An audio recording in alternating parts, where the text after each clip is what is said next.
Dati napapanood lang kita eh. Ngayon, ito mo, nakaka-work na Pero kita. akala ko po talaga stricto ka.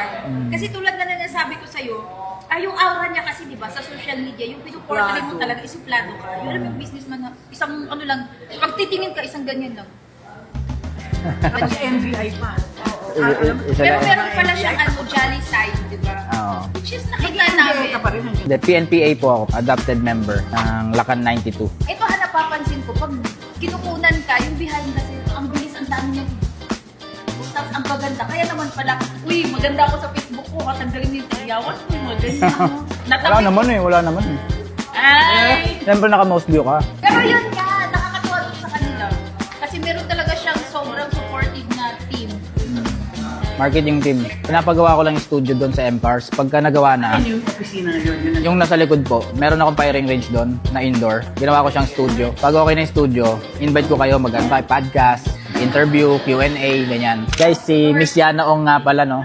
Single siya. Sa ganda niyang yan. Nakuha niya pa maging single. Kasi ang sabi sa akin ng dad, kailangan bago kami mag-asawa, financially stable kami. In short, dagdag ko lang, iba talaga pag may pera ka. Kapag nasa kagipitan o ayaw mo sa sitwasyon na yan, mas madaling kumawala sa sitwasyon na hindi mo gusto pag may pera ka. Exactly. Malakas ang loob.